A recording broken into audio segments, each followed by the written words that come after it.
దాని మీద దృష్టి పెట్టాల. కొంతమంది సహోదరుల గురించి చెప్తున్నాను, వినండి.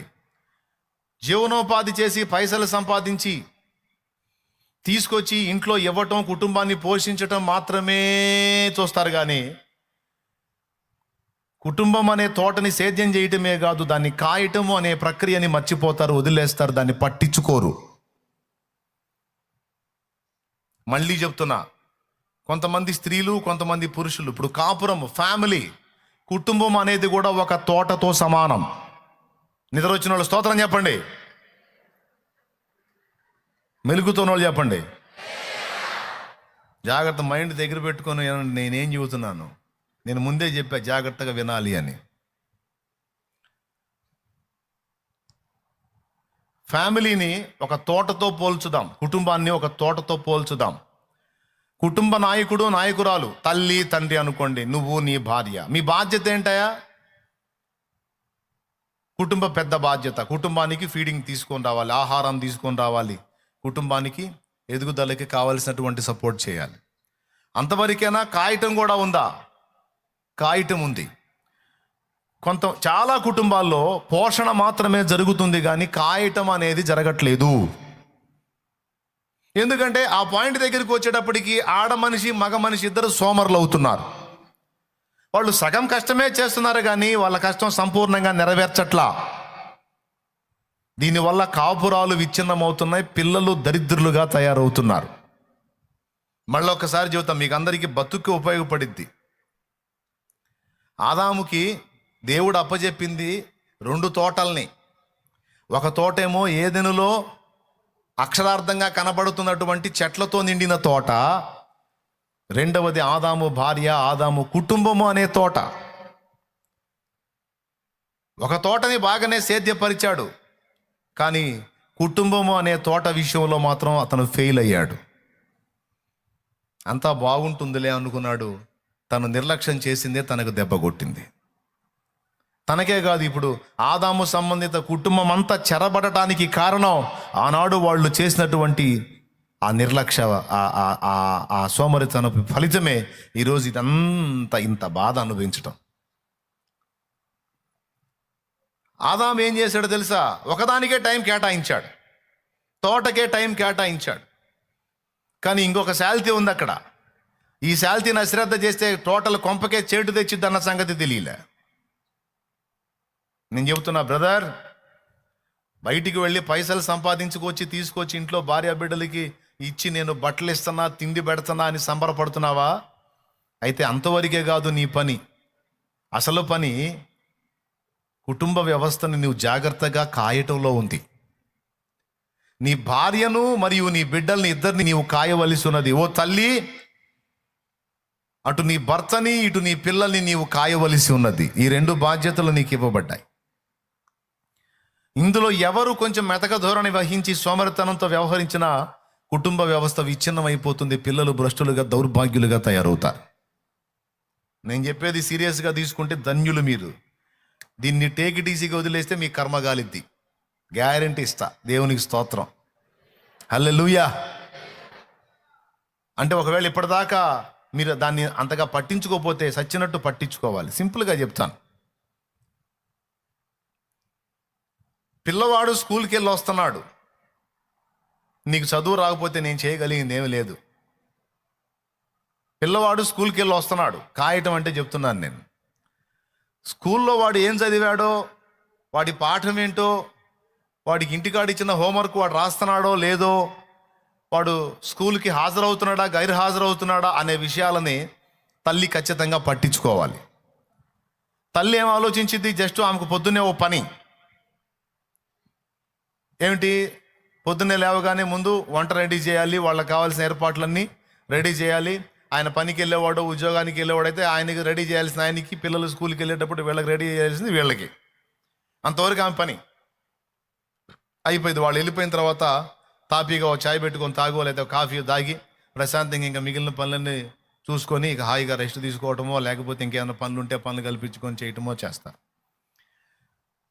పిల్లవాడు తిరిగి ఇంటికి వచ్చిన తర్వాత, అలాగే భర్త తిరిగి ఇంటికి వచ్చిన తర్వాత వారిరువురిని పలకరించటం, పరామర్శించటం, వారి స్థితిగతులను అబ్జర్వ్ చేయటం అనేది స్త్రీ బాధ్యత. సరే, భర్త సంగతి పక్కన పెట్టు. కుటుంబ వ్యవస్థ ఏర్పడి పిల్లలు అయిన తర్వాత ముందు పిల్లల మీద దృష్టి ఖచ్చితంగా పెట్టాలి.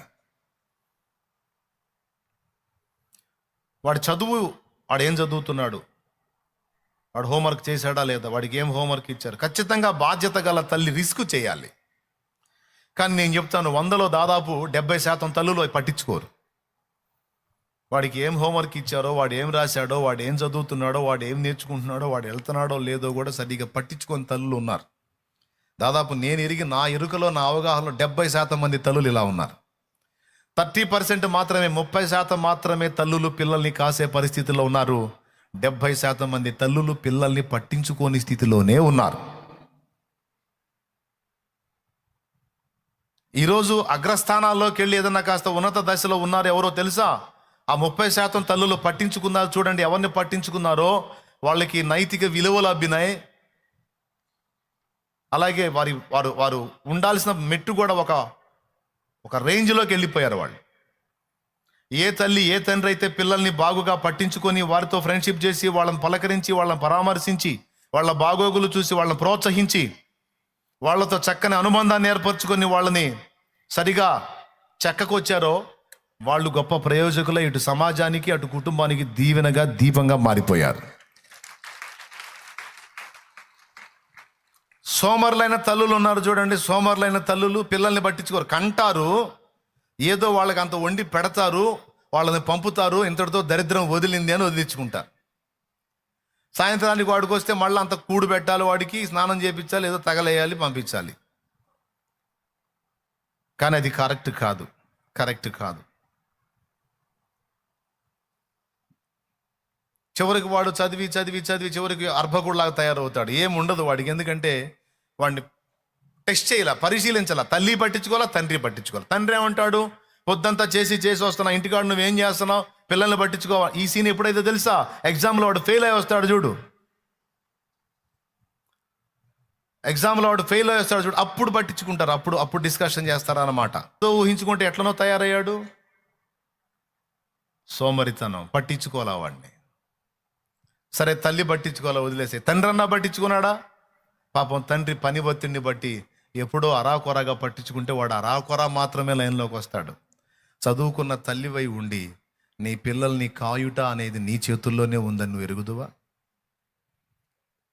భక్తిని నువ్వే నీ పిల్లలకు నేర్పుకోవాలన్న సంగతి నువ్వు ఎరుగుదువా? ఆధ్యాత్మిక శోభ నీ పిల్లల్లోకి వచ్చేటట్టు నువ్వే చెయ్యాలి, అది నీ బాధ్యత అని నువ్వు ఎరుగుదువా? ఓ సోమరి అయిన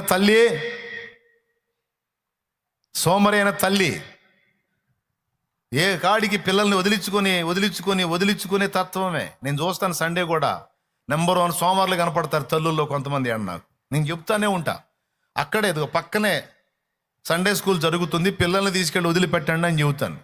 కొంతమంది సోమరి తల్లులు కొంచెం లేచి ఆడిని చెయ్యబట్టుకొని ఆడదాకా తీసుకెళ్ళి వదిలిపెట్టలేని స్థితిలో ఏడేడే తిరుగుతూ ఉంటారు. వాడు వాక్యం వినడు, ఈ కూసున్నామని కూడా వాక్యం విన్నాడు. ఇది సోమరితనం కాక మరి ఇంకేమని చెప్పాలి నేను?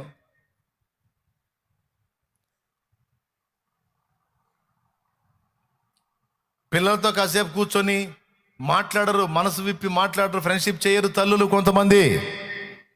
అలా వదిలేసి ఊరుకుంటారు. చివరికి వాడు పెరిగి ఎట్లనో తయారవుతాడు. ఆమె ఎట్లనో తయారై చివరికి కుటుంబానికి నాశనం తెచ్చే విధంగా తయారవుతారు. దయచేసి మీరు ఏంది అనుకోవద్దు, తేలిగ్గా తీసుకోవద్దు. కుటుంబ వ్యవస్థకు ఉపయోగపడే విషయాలు కనుక దయచేసి ఇకనన్నా జాగ్రత్త పడి పిల్లలతో ఫస్ట్ స్నేహ సంబంధం ఏర్పరచుకోండి. నేను తండ్రిని బిగదీసుకొని ఉండాలి, నేను తల్లిని నేను ఇలానే ఉండాలని ఏవో హద్దులు పెట్టుకొని యంత్రాల్లాగా, రోబోల్లాగా ప్రవర్తించవాకండి పిల్లల దగ్గర. ఈ మోనిటర్లు కొంచెం లేపురా అని వాడికి చెప్పే వాళ్ళు లేపట్లా. నాకు స్టెయిన్ అవుతుందిరా, గొంతు నొప్పి వస్తుందిరా నాయన వినపడకపోతే నాకు, లేకపోతే దూరంగా పెట్టండి రా, దూరంగా పెట్టన్నా లేపండి, దూరంగా పెట్టని లేపండి. నాకు అర్థమైందిలే, నాకు మీరు వినిపిస్తే అర్థమవుతుంది. సౌండ్ లేపితే అట్లా సౌండ్ వచ్చిందని నాకు చెప్తున్నారు, నాకు తెలుసు, తెలుగు తెలుసు.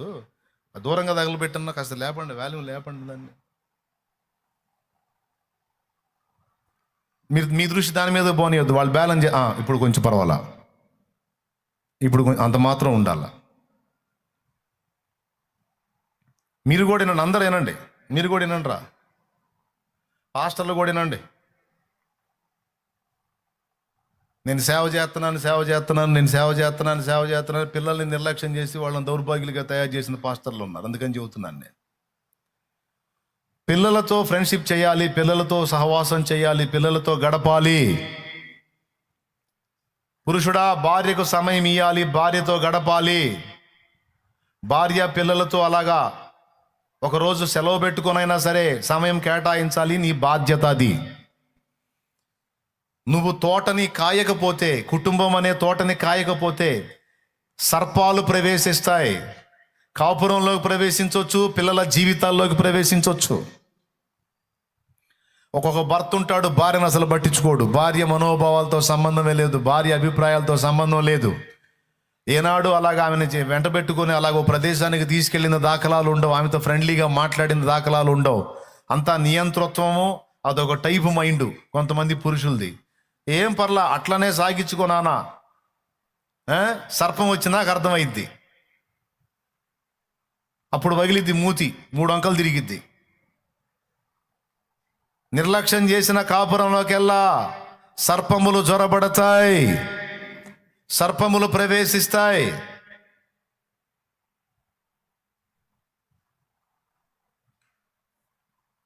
నువ్వు డైలీ వర్క్ చేస్తా ఉన్నావు, ఎవరి కోసం? కుటుంబం కోసమేగా. ఆ కుటుంబానికి కనీసం వారంలో ఒక రోజు సమయం కేటాయించకపోతే ఎట్లా? కనీసం నెలకు ఒక రోజు అన్నా కేటాయించాలిగా. నెలకొక్క రోజు అన్ని పనులు పక్కన పెట్టేసి, పిల్లల్ని వెంటేసుకొని, భార్యని వెంటేసుకొని మందిరానికే తీసుకొనిరా. పబ్బులకో క్లబ్బులకో తీసుకెళ్ళమని నేను చెప్పట్లా, అవి నాశనం చేసే పనులై. ఆడికి తీసుకెళ్ళొద్దు. లేకపోతే ఇంకో చోటుకు వద్దు, చక్కగా మందిరానికి తీసుకొనిరా. లేకపోతే రమ్యమైన స్థలం, ప్రార్థనా తోట, లేకపోతే ఇంకా ఏదో ఇంకొక మందిరం, ఎక్కడో నీకు బాగా నచ్చే మందిరానికి పో. ఇది బాగలేదనుకుంటే ఇంకా హైపైగా ఉండే మందిరానికి మందిరానికే పో. శుభ్రంగా కింద టైల్స్ వేసిన మందిరం ఉంటుంది, పో. మార్బల్ వేసిన మందిరాలు ఉంటాయి, పో. కానీ భార్య బిడ్డలతో మంత్లీ వన్స్, కనీసం నెలకు ఒక రోజు, ఇది నా పిల్లలు నా భార్యతో నేను గడిపే రోజు అని కేటాయించి ఆ రోజున నీ బిడ్డలతో. అంతేకాదు, డైలీ కూడా నువ్వు కష్టపడి ఇంటికి రాగానే వచ్చిన తర్వాత పిల్లల దగ్గర తీసుకొని పిల్లలతో మాట్లాడి నీ అనుభవాలు పిల్లలకు చెప్పుకొని, పిల్లల అనుభవాలు నువ్వు విని, వాళ్ళు ఏదో చెబుతూ ఉంటారు, ఫ్రెండ్షిప్ ఏర్పడాలంటే ఏం చేయాలా? వాడు చెప్పే నీకు ఉపయోగపడే కాకపోయినా, అవునా అలాగా అని నువ్వు వాడిని సంతోషపరిచే విధంగా వాడి మాటలు నువ్వు వినాలి, ఆమె మాటలు నువ్వు వినాలి. వాళ్ళు ఏదన్నా మంచి పని చేస్తే ఖచ్చితంగా మెచ్చుకోవాలి, వాళ్ళని ప్రోత్సహించాలి, వాళ్ళని అభ్యంతరపరచకూడదు. ఎవరైనా, భార్య అయినా, భర్త అయినా, పిల్లలైనా, ఎవరైనా అందరు ఏడిపోయింది తెలుసా? గుర్తింపు. నన్నెవరు గుర్తించట్లేదని భార్య ఏడిచిద్ది, నన్నెవరు గుర్తించట్లేదని భర్త ఏడుతాడు, అసలు నన్నెవరు గుర్తించట్లేదని పిల్లలు ఏడుతారు. అందరి ఏడుపులు ఈ గుర్తింపుల దగ్గర తగలబడ్డాయి. అట్లా పెట్టాడు, ఏం చేద్దాం? సెంటిమెంట్లు. దేవుడి గోల కూడా అదే, నన్ను గుర్తించండి రో అని ఆయన స్వాప్ కూడా అదే. దేవునికి స్తోత్రం. ఇదంతా గుర్తింపు అంటే మీకు ఇంకో టైప్లో అర్థమైంది. మళ్ళీ ప్రేమ కొరకు దుఃఖం, ప్రేమ కొరకు వెంపర్లాట, ప్రేమ కొరకు ప్రయాస, ఇదంతా స్వాప్ అదే. నేను అర్థమైంది నేను చెప్పింది. భార్య కష్టమును గుర్తించి భార్యను నువ్వు మెప్పుకోలుగా మాట్లాడినప్పుడు నీ ప్రేమ ఆమెకు అర్థమైద్ది. అలాగే భర్త కష్టాన్ని గుర్తించి మెప్పుకోలుగా నీవు మాట్లాడినప్పుడు నీ ప్రేమ ఆయనకు అర్థమైద్ది. ఇద్దరు కలిసి పిల్లల్ని ప్రతి విషయంలో మెచ్చుకుంటూ, ప్రోత్సహించుకుంటూ, వారికి క్రమాన్ని నేర్పుకుంటూ, వారు మంచి పనులు చేస్తే దాన్ని స్వాగతిస్తూ వాళ్ళని ఎంకరేజ్ చేసినప్పుడు ఏం జరిగిద్దో తెలుసా? వాళ్ళు మిమ్మల్ని తల్లిదండ్రులుగా మాత్రమే కాక ఫ్రెండ్స్గా గుర్తిస్తారు. ఇక ఏది మీ దగ్గర దాచకుండా ప్రతిదీ మీతో ఓపెన్గా పంచుకుంటారు. పిల్లల్ని ఆ విధంగా పెంచేటువంటి తల్లిదండ్రులు 30% మంది మాత్రమే ఉన్నారు. నా పరిశోధనలో నేను గుర్తించింది అది. దాదాపు 70% మంది చదువు లేని మోటోళ్ళ సంగతి పక్కన పెడదాం, చదువుకున్నోళ్ళు కూడా దరిద్రులుగానే కనపడ్డారు నాకు 70% మంది. ఏంటంటే నిర్లక్ష్యం, సోమరితనం, అవన్నీ ఆడ పట్టించుకుంటాను, అవన్నీ ఆడ ఆలోచిస్తాను, అవన్నీ ఆడ చూస్తాంలే అని దులిపేసుకునే తత్వం. ఆదాము గతి ఏమైంది ఇక్కడ?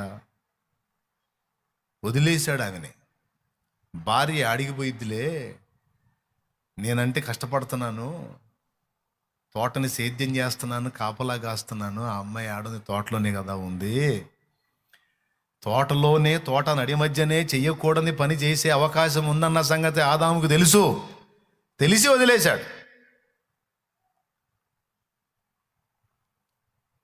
ఆదాం బిజీగా పనిచేస్తున్నప్పుడు ఆదాం హవన్ ఏం చేయాలి తెలుసా? తన వెంటే పెట్టుకోవాలి.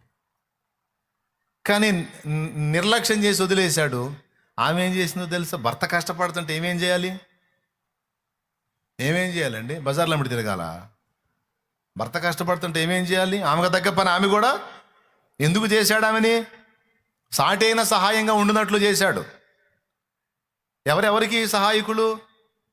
హవకు ఆదాం సహాయకుడా, ఆదాముకి హవ సహాయకురాలా? బైబిల్ ఏం చెప్పిందో మీరు చెప్పండి. హెల్పర్, సాటి అయిన సహాయం, సాటి మరియు భర్తకు సాయం చేయాలి. కానీ ఆ సమయంలో ఏమేం చేసిందో తెలుసా? ఆయన కష్టపడుతున్నాడు, వ్యవసాయం చేస్తున్నాడు, సేద్యం చేస్తున్నాడు, తోటను కాస్తున్నాడు. ఈ పనిలో ఆయన బిజీగా ఉంటే ఏమే సర్పంతో సహవాసం చేయటం మొదలుపెట్టింది. మరి ఏం చేద్దాం? ఆయన బిజీ అయిపోయాడు, ఆమెకు చిరాకు పుట్టినట్టుంది. దేవునికి స్తోత్రం. తమ్ముడా, నువ్వు భార్యకు కూడా సమయం ఈయనంత బిజీ అయ్యావు అనుకో, లక్షలు సంపాదించడం సంగతి అట్ట పెట్టు, సర్పాలు ఎంటర్ అవుతాయని చెప్తున్నాను నేను. చెవులు గల్లవాడికి ఇది అర్థమైద్ది, ఆత్మ చెవులు గల్లోడికి. అతడు ఆమెతో సమయము గడపనందున ఆమెను తనతో పాటు నిలవనీయనందున ఫలితం ఏం జరిగిందో తెలుసా? ఈమె మరో ఫ్రెండ్ని దేవులాడుకుంది. ఇప్పుడు అర్థమైద్ది మీకు. స్తోత్రం. ఈమె ఎవరిని దేవులాడుకుంది? పిల్లలు కూడా అంతే. పిల్లలతో మనం కరెక్ట్గా టైంని ఇచ్చి వాళ్ళతో ఫ్రెండ్షిప్ చేసి వాళ్ళని మనం ఆకర్షించలేదనుకో, వాళ్ళు ఒక పాము ఫ్రెండ్ని దేవులాడుకుంటారు, స్నేక్ ఫ్రెండ్ని. భర్త కూడా అంతే. కుటుంబాల్లో సర్పాలు చేరే అవకాశం ఎక్కడ ఉందంటే ఇట్లా ఉంటుంది అన్నమాట, సమయాలు ఇవ్వకపోతే. హవ్వ పరిస్థితి అదే జరిగింది అక్కడ. ఎప్పుడన్నా చూడు ఆ పని చేసుకుంటా ఉంటాడు, ఆ పొలం అంటాడు, సేద్యం అంటాడు, తండ్రి చెప్పాడు అంటాడు. సరదాగా అలాగా తోటలో అలా అలా అలా అలా అలా విహరిస్తూ ఉంటే ఎంత బాగుంటుంది. ఆ పిచ్చోడేవి ఇప్పుడు ఆ ఎంట్రన్స్లోనే ఉంటాడు. అదేమంటే జంతువులు వస్తాయి, ఏ వస్తాయి, ఇవి వస్తాయి, దేవుడు చెప్పాడు కాపలా గాయమన్నాడు, నేను దేవుని పని చేయాలంటాడు. అక్కడక్కడే దగలబడుతూ ఉంటాడు. హాయిగా తోట మొత్తం విహరిస్తే ఎంత బాగుంటుంది. అంటే తోటలో విహరించడానికి నేను నీకు తోడుగా ఉంటాను అని సర్పం ఎంటర్ అయింది. మరి అది ఏ పక్క నుంచి ఎంటర్ అయింది మొత్తానికి. ఎంటర్ అయి హవ్వని మోసం చేసింది. ఇదంతా ఎందుకు వచ్చింది దరిద్రం? 2 కారణాలు. ఒకటి, ఆదాము పనిలో బిజీ అయ్యి ఆమెను పట్టించుకోకపోవటం. 2, ఆమె పని లేకుండా ఖాళీగా తిరగటం. ఇప్పుడు చెప్పండి, 4వ కారణం ఏంటి? పాపం ప్రవేశించడానికి 4వ కారణం ఏంటి? సోమరితనం. మొదటి కారణం ఏంటి? దేవుని ప్రేమను సందేహించుట. 2వది అబద్ధమును నమ్ముట. 3వది దురాశ. 4వది సోమరితనం.